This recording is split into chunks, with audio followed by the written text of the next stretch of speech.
Hello दोस्तों, welcome back to M pharma QA hub. कैसे हैं आप सभी लोग? आई होप आप लोग सब सही होंगे, ठीक होंगे। अपना हाल कमेंट बॉक्स में जल्दी से जल्दी बताएं। चलो फिर हम स्टार्ट करते हैं हमारा जो टॉपिक चल रहा था उसको। हमारा जो टॉपिक था, हमने लास्ट वीडियो में क्यूआरएम के प्रिंसिपल तक हमने कवर कर लिया था, बट इसमें जो एक इम्पोर्टेंट चीज़ रह गई थी वो था इसका फ्लो चार्ट। ठीक है, किस चीज़ का फ्लो चार्ट? उसकी जर्नल क्वालिटी रिस्क मैनेजमेंट जो प्रोसेस रहती है उसका फ्लो चार्ट। ठीक है, उसका फ्लो चार्ट मैं आपको बता देती हूँ कि कैसे करना है, कहाँ से करना है। ठीक है, मैं आपको दिखा देती हूँ। और ये जो थे हमने पिछली बार कवर किए थे, ये risk identification, risk control, risk review, risk communication, risk based approach, ये हमारे प्रिंसिपल के जैसे काम करते हैं। और इसी तरह के ही हमारे क्या होते हैं, फ्लो चार्ट्स रहती हैं। ठीक है, तो फ्लो चार्ट्स को हम कवर कर लेते हैं। चलो देखते हैं। ये हमारा फ्लो चार्ट रहने वाला है। ठीक है, इसमें सबसे पहले देखो कि हमने क्या करना है, इनिशिएट करना है हमारे क्यूआरएमएस प्रोसेस को। ठीक है, जो हमारा क्वालिटी रिस्क मैनेजमेंट प्रोसेस है उसको हम क्या करेंगे, स्टार्ट करेंगे। उसका जो पहला स्टेप हमारे पास रहने वाला है वो रिस्क असेसमेंट रहता है, जिसमें हमारे पास 3 स्टेप रहते हैं। आइडेंटिफिकेशन करना, रिस्क को एनालाइज करना और रिस्क को ही इवेल्युएशन करना। ठीक है, आइडेंटिफिकेशन में हम पता लगाएंगे कि हमारा रिस्क होता क्या है, एनालिसिस में हम उसको चेकआउट करेंगे कि वो किस तरह का है, इवेल्युएट करेंगे, उसको टेस्ट करेंगे। ठीक है, ये रहता है। और हमारे पास क्या रहेगा, रिस्क कंट्रोल हमारा सेकंड स्टेप रहता है कि रिस्क को या तो हम कम कर देंगे या रिस्क को हम हमारा स्वीकार कर लेंगे कि जी हाँ, हम ये थोड़ा बहुत इम्पैक्ट डाल रहा है हमारे प्रोडक्ट पे, तो वो रिस्क हम एक्सेप्टेंस में हम ले आते हैं। ठीक है, और फिर फोर्थ हमारा थर्ड स्टेप हमारा आ जाता है रिस्क कम्युनिकेशन का। कम्युनिकेशन हम करेंगे। ठीक है, कम्युनिकेशन करने के बाद हमारे पास जो आउटपुट आती है वो भी हम नोट डाउन करेंगे और उसको भी हम कम्युनिकेट करेंगे। ठीक है, और फिर हमारा जो स्टेप रहता है वो रिस्क रिव्यू का रहता है, जिसमें हमारे पास रिव्यू इवेंट्स आते हैं। रिस्क रिव्यू में हम क्या करते हैं कि हमने जब ये कंट्रोल किया है, हमने जब उसको रिड्यूस किया है या हमने उसको स्वीकार कर लिया है, तो उसके बाद जो हमारे रिस्क हैं वो हमारे अंडर कंट्रोल हैं या नहीं। ठीक है, या हमारे पास क्या इम्पैक्ट डल रहा है, कोई ज़्यादा हार्मफुल इम्पैक्ट तो नहीं डल रहा है। तो इस तरीके से हमें क्या करना पड़ता है, रिस्क को रिव्यू भी करना पड़ता है। ठीक है, फ्यूचर के लिए हमें उसको करना पड़ता है। और रिस्क मैनेजमेंट टूल्स हमारे पास होते हैं, वो टूल्स हम आगे डिटेल में एक्सप्लेन करेंगे। ठीक है, डिटेल में हम देखेंगे कि कौन कौन से टूल्स हम यूज़ करते हैं जो हमारी हेल्प करें हमारे रिस्क को मैनेज करने में। ठीक है, अगर हमारे पास ये रिस्क का प्रोसेस हो गया कि हमने क्यूआरएमएस सिस्टम में जो हमारा प्रोसेस था उसका क्या प्रोसेस रहता है, उसमें हमारे पास यही 5 स्टेप रहते हैं। Risk assessment, risk control, output check करते हैं, रिस्क कम्युनिकेशन करते हैं और रिस्क को रिव्यू करते हैं। ठीक है, टूल्स की हेल्प से हम करते हैं, वो हम देख लेते हैं। ठीक है, प्रोसेस के बाद हमारे पास ये प्रिंसिपल थे। प्रिंसिपल हमने लास्ट लेक्चर में कवर कर लिए थे। ठीक है, तो उसके बाद जो हमारे topic wise according to syllabus हम चलते हैं। हमारा जो फर्स्ट स्टेप था हमारा जो क्यूआरएमएस प्रोसेस में हमने अभी देखा वो था हमारा रिस्क असेसमेंट। तो रिस्क असेसमेंट की थोड़ी सी डेफिनेशन हम चेक कर लेते हैं कि रिस्क असेसमेंट होता क्या है। सबसे पहले ये हो गया, तो इसमें क्या होता है, रिस्क असेसमेंट एक ऐसा प्रोसेस होता है जिसका यूज़ हम रिस्क को आइडेंटिफाई, इसमें लिखा हुआ है, रिस्क को आइडेंटिफाई, एनालाइज और इवेल्युएट करने के लिए करते हैं। मैंने बताया है उस फ्लो चार्ट के माध्यम से आपको कि हम रिस्क असेसमेंट में 3 स्टेप करते हैं, आइडेंटिफिकेशन, एनालिसिस और इवेल्युएशन। ठीक है, तो हमारे पास ये करते हैं हम इसमें। और इसमें क्या और कैसे हम इसको एक्सप्लेन कर सकते हैं, क्या हमें समझ कैसे आएगा, हमें ये देख लेते हैं। तो ये हमें एक्सप्लेन करेगा कि what could go wrong, means क्या गलत हो रहा है। आइडेंटिफाई करेंगे इस स्टेज में हम कि हमारा रिस्क किस तरह का है। ठीक है, क्या गलत हो सकता है ये हम आइडेंटिफाई करेंगे। How likely it to be happen, means ऐसा होने की कितनी संभावना है, कितने चांसेस हमारे पास हैं। ठीक है, इसमें हम क्या करेंगे, एनालाइज करेंगे प्रोबेबिलिटीज़ को। ठीक है, थर्ड जो हमारे पास रहता है वो है what the impact would be, उसका क्या इम्पैक्ट आएगा उसको इवेलुएट करेंगे। ठीक है, उसकी टेस्टिंग करेंगे, उसकी सीरियसनेस को चेक करेंगे। ठीक है, ये 3 स्टेप हमारे पास होते हैं। यही 3 स्टेप हमारे पीछे जो हमारा फ्लो चार्ट था उसमें डिस्कस थे और यही हमने इसमें एक्सप्लेन कर दिए हैं। ठीक है, स्टेप हमारे पास 1 बाय 1 हम चेक कर लेते हैं। थोड़े डेफिनेशन हमें पता होनी चाहिए क्या क्या रहते हैं। तो सबसे पहला जो हमारा रहता है वो है रिस्क आइडेंटिफिकेशन। हज़ार्ड्स हैं, हमारी दिक्कतें जो आने वाली हैं, प्रॉब्लम्स आने वाली हैं, उनको आइडेंटिफाई करना कि कितनी पॉसिबल चांसेस रहते हैं, किसका क्या मतलब क्या इम्पैक्ट डल रहा है। ठीक है, एनालिसिस करेंगे कितने चांस हैं इशू आने के, ठीक है, कितने चांस है रिस्क आने के। ठीक है, ये हम करते हैं। उसके बाद आता है रिस्क इवैल्यूएशन। ठीक है, इसमें क्या इम्पैक्ट डल रहा है वो इवैल्यूएट करेंगे हम। ठीक है, हम रिस्क को उसके रैंक के बेस पे हम आइडेंटिफाई कर सकते हैं कि हमारे पास एक हाई रिस्क है, एक लो रिस्क है। फॉर एग्जांपल ये कंटामिनेशन हुई है टैबलेट में जिसकी वजह से कलर फेड हो गया है, और एक लो है कि कुछ एक्सीपिटेंट था वो कम डला जिसकी वजह से क्या हुआ, वो थोड़ा सा उसका कलर चेंज हो गया। ठीक है, तो ये हमारा हाई रहेगा क्योंकि इसमें कंटामिनेशन हुई है, ये हमारा थोड़ा लो है। तो इस तरीके से हम उसको इवेलुएट करते हैं। उसके बाद हमारा पर्पज़ क्या है, हमारा रिस्क असेसमेंट करने का पर्पज़ क्या है, तो इसमें हमारे पास इंश्योर करते हैं कि हमारा जो पेशेंट है वो सेफ्टी, पेशेंट की सेफ्टी, प्रोडक्ट की क्वालिटी बाय कैसे हम कर सकते हैं, प्रिवेंट करके हमारे फेलियर को, हमारे रिस्क को प्रिवेंट करके हम ये कर सकते हैं। इसकी एडवांटेज और डिसएडवांटेज क्या है रिस्क असेसमेंट की। एडवांटेज यही है, इम्प्रूव कर रहा है हमारी क्वालिटी को, एनहांस कर रहा है डिसीजन मेकिंग। मीन्स हमें पहले ही पता है कि हमारा किस तरह का रिस्क आ रहा है, क्या उससे हो रहा है, कितने उसके चांसेस हैं, तो हम उससे क्या कर सकते हैं कि डिसीजन अच्छा बना सकते हैं। फेलियर को ये प्रिवेंट कर रहा है, मतलब रोक रहा है। उसके बाद आता है डिसएडवांटेज क्या है हमारे रिस्क असेसमेंट की। हमें एक्सपर्टीज मीन्स जो एक ट्रेंड स्टाफ है, जिसको हमारे प्रोसेस से रिलेटेड नॉलेज है, जिसको हमारे प्रोसेस की एक्सपीरियंस है, उसकी हमें ज़रूरत पड़ेगी, ताकि वही हमें बताएगा कि कौन कौन से रिस्क आ सकते हैं, कौन कौन से रिस्क नहीं आ सकते। टाइम कंज्यूमिंग है, पहले ही हमें एक्सप्लेन करना पड़ रहा है, कॉस्टली प्रोसेस है। ठीक है, सब्जेक्टिव जजमेंट होता है, मीन्स हर एक पर्सन के लिए अलग है, उसकी सोच पे डिपेंड करता है कि उसको क्या रिस्क लग रहा है। ठीक है, ये और मिस भी कर सकते हैं हम रिस्क को, कैसे कि फॉर एग्जांपल हम किसी जो एक्सपर्ट था उसने बोला कि सिर्फ 5 रिस्क हमारे पास हैं, जबकि क्या हुआ कि कोई 7-8 रिस्क आ चुके हैं हमारे पास। जब हम प्रोसेस को प्रैक्टिकली कर रहे हैं तो हमने क्या कर दिया, ये 2-3 जो हमारे एक्स्ट्रा आए हैं इनको मिस कर दिया, इनके लिए हम तैयार नहीं थे। ठीक है, तो ये हमारे पास मिस कर सकते हैं हम, ये थोड़ी डिसएडवांटेज रहती हैं। उसके बाद आता है रिस्क कंट्रोल। रिस्क कंट्रोल से हम क्या समझते हैं, थोड़ा वो देख लेते हैं।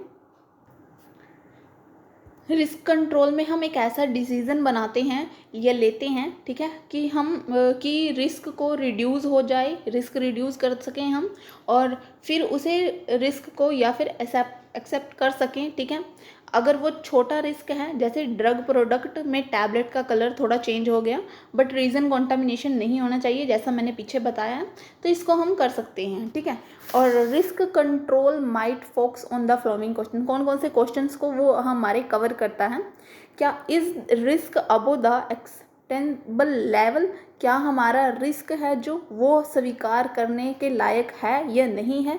ठीक है, what can be done to reduce और एलिमिनेट रिस्क, हम क्या कर सकते हैं इसे कम और एलिमिनेट करने के लिए। ठीक है, are new risk introduce as a result of identify risk being be controlled, जब हम रिस्क को आइडेंटिफाई कर रहे हैं और उसको कंट्रोल करने की कोशिश कर रहे हैं, तो क्या कोई नया रिस्क तो इंट्रोड्यूस नहीं हो रहा।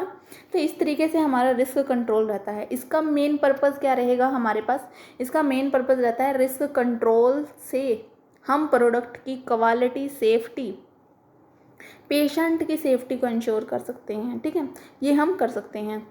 उसके बाद आता है रिस्क रिव्यू। ये हम अकॉर्डिंग टू फ्लो चार्ट ही चल रहे हैं, अकॉर्डिंग टू सिलेबस चल रहे हैं। ठीक है, रिस्क रिव्यू हमारे पास क्या रहेगा, रिस्क रिव्यू एक प्रोसेस है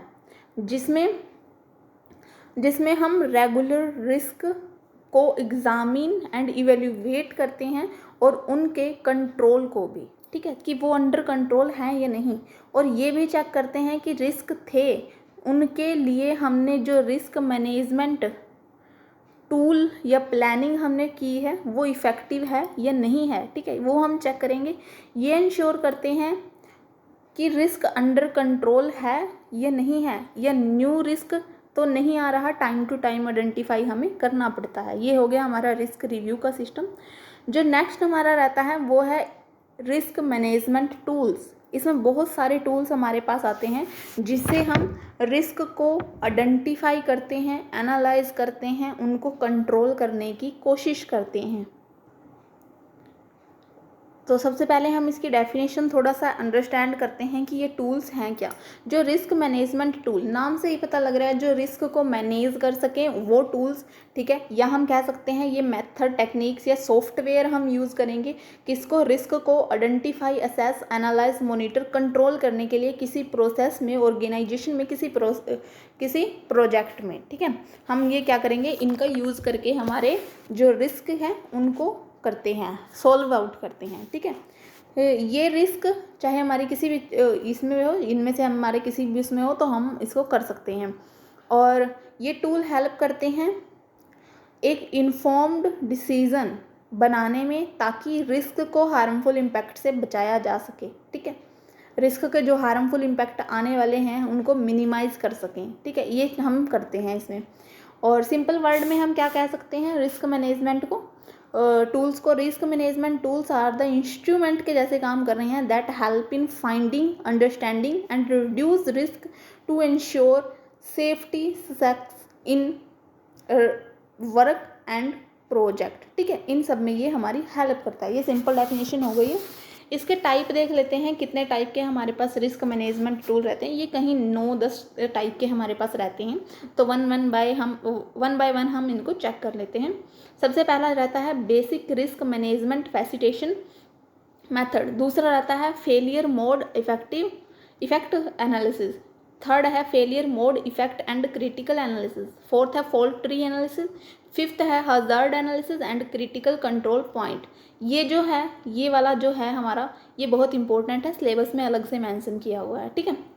और हमारे पास सिक्स्थ आ जाता है हजार्ड ओपरेबिलिटी एनालिसिस। सेवन्थ आ जाता है प्रीलिमिनरी हजार्ड एनालिसिस। एट्थ आ जाता है risk ranking and filtering. Ninth आ जाता है स्पॉटिंग स्टैटिकल टूल्स। तो इस वीडियो में हम थोड़ा एक दो को चेक कर लेते हैं कि क्या कौन सी चीज़ होती है। सबसे पहला जो हमारा रहता है, फर्स्ट था basic risk management facilitation methods, जिसको हम RMF के नाम से जानते हैं, ठीक है। और इसमें हम क्या करेंगे, रिस्क को मैनेज करेंगे, उसको आइडेंटिफाई करेंगे, इवेल्युएट करेंगे और कंट्रोल करते हैं रिस्क को, ठीक है। प्रॉब्लम्स, जो इश्यूज हमारे पास हैं उनको हम क्या करते हैं, हमारी एक टीम बनाकर उसको मिनिमाइज़ करने की कोशिश करते हैं, उसके लिए डिसीजंस लेते हैं, ठीक है। सिंपल टेक्निक है हमारी, जो हमारी ये टेक्निक होती है ये सिंपल होती है। और जिसमें हम क्या होता है, डाटा रिस्क मैनेजमेंट जो हमारी है, डाटा रिस्क मैनेजमेंट के द्वारा ऑर्गेनाइज किया जाता है, ठीक है। डाटा रिस्क ऑर्गेनाइजेशन के द्वारा इसको मैनेज किया जाता है। और इसमें क्या क्या रह सकता है, इसमें फ्लो चार्ट रहते हैं, मतलब फ्लो चार्ट के जैसे बना दिया, चेकलिस्ट के जैसे बना दिया, प्रोसेस मैपिंग रहती है, ठीक है। क्योज एंड इफेक्ट डायग्राम, ये सब हमारा क्या करते हैं, हम इसमें यूज़ करते हैं ताकि हम क्या कर सकें, इसको मैनेज कर सकें, ठीक है। सेकंड जो हमारा रहता है वो है फेलियर मोड इफेक्ट एनालिसिस। इसके नाम से पता लग रहा है, failure mode effect analysis means जो फेलियर के इफेक्ट हमारे पास आने वाले हैं उसको हम क्या करेंगे, मैनेज करेंगे, एनालाइज करेंगे, ठीक है। इसकी हेल्प से हम पॉसिबल फेलियर जो हैं हमारे किसी प्रोसेस के, किसी प्रोडक्ट के, किसी सिस्टम के, उनको हम आइडेंटिफाई करते हैं, उनको एनालाइज करते हैं और हमें उस फेलियर के कारण और उसके इफ़ेक्ट बताता है ताकि फेलियर को हम क्या कर सकें, रिड्यूस कर सकें, एलिमिनेट कर सकें, ठीक है, उसके चांसेस को कम कर सकें। ये हमारा रहता है। इसके टाइप रहते हैं हमारे पास। सबसे पहला जो रहेगा वो है design failure mode effect analysis, ठीक है। इसके नाम से हम इसको जानते हैं। जब प्रोडक्ट को डिज़ाइन किया जाता है तब ही हम डिज़ाइन रिलेटेड जो फेलियर हैं उसको आइडेंटिफाई कर लेते हैं, तो वो हमारा काम आसान हो जाता है। प्रोसेस रिलेटेड रहेगा एक हमारा प्रोसेस FMEA, जिसको हम PFMEA के नाम से भी जानते हैं। प्रोसेस रिलेटेड जो रिस्क या एरर्स जो हमारे पास आने वाले हैं उनको आइडेंटिफाई करते हैं। एडवांटेज इसकी क्या है, इसकी जो हमारा फेलियर मोड इफेक्ट एनालिसिस है इसकी क्या एडवांटेज रहेगी, सबसे पहली जो रहेगी फेलियर को प्रिवेंट कर सकते हैं, इम्प्रूव करते हैं हमारे प्रोडक्ट रिलायबिलिटी और सेफ्टी को, रिड्यूस कर सकते हैं कॉस्ट को जो हमारा रीवर्क और रिकॉल की वजह से होगा, कंटिन्यूस हमारा इम्प्रूवमेंट होगा। डिसएडवांटेज हमारी क्या है, FMEA की, टाइम कंज्यूमिंग रहता है, ठीक है, और हमारा जो शायद कोई अननोन फेलियर हमारे पास क्या हो जाए, आ जाए, मिस कर दिया हो जो हमने, रेगुलर अपडेटिंग की नीड पड़ती है, ठीक है, अगर प्रोसेस डिज़ाइन में कोई चेंज किया हो तो हमें दोबारा से उसको चेक करना पड़ता है, ठीक है। उसके बाद आ जाता है हमारा failure mode, effect and critical analysis, ठीक है। इसमें क्या है हमारे पास वो भी देख लेते हैं। किसी सिस्टम में फेलियर या उस फेलियर का इफ़ेक्ट या उस फेलियर की वजह से कोई फेलियर, कोई उसका इफ़ेक्ट या उसकी जो सीरियसनेस आती है उसको हम क्या करेंगे, इसमें एनालाइज करते हैं, आइडेंटिफाई करते हैं। 3 वर्ड के अकॉर्डिंग हमने इसको डिवाइड कर दिया है समझने के लिए। तो सबसे पहला जो वर्ड है हमारा वो है फेलियर मोड। फेलियर मोड से हम क्या समझते हैं, एक स्पेसिफिक वे किसी सिस्टम, कंपोनेंट या प्रोसेस का जिसमें वो फेल है, उसे उसके फंक्शन जो परफॉर्म करने थे वो नहीं कर पा रहा है, ठीक है, वो हमारा हो गया फेलियर मोड। इसका बहुत ही अच्छा एग्जांपल हमने यहाँ पे लिखा हुआ है, वो है कि एक पंप फेल है लीकेज की वजह से या मोटर ब्रेकडाउन की वजह से, ठीक है, ये हो गया फेलियर मोड। दूसरा जो रहता है वो है इफ़ेक्ट। उसका मतलब, अब इफ़ेक्ट से हम क्या करते हैं कि फेलियर का इम्पैक्ट क्या आया हमारे ऑपरेशन पे, हमारे प्रोसेस पे, क्या फेलियर का इम्पैक्ट पड़ा।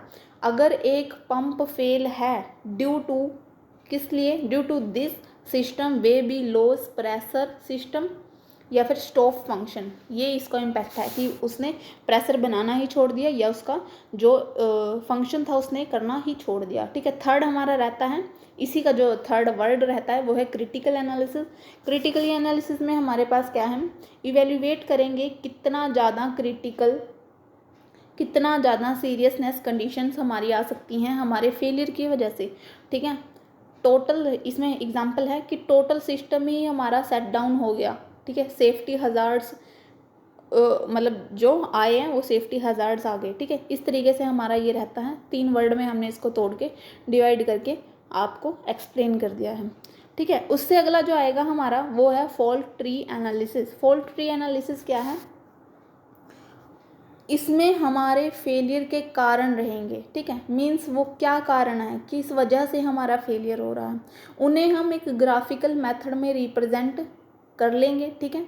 हेल्पिंग करता है ये हमारा किसमें, आइडेंटिफाई करने में रूट कॉज, ठीक है, मीन्स उसकी जड़ों को जो चीज़ें खा रही हैं उसका जो कारण है वो आइडेंटिफाई करेंगे कि फेलियर किस वजह से आ रहा है, हज़ार्ड किस वजह से आ रही हैं, ये चीज़ें हम इसमें करते हैं, ठीक है।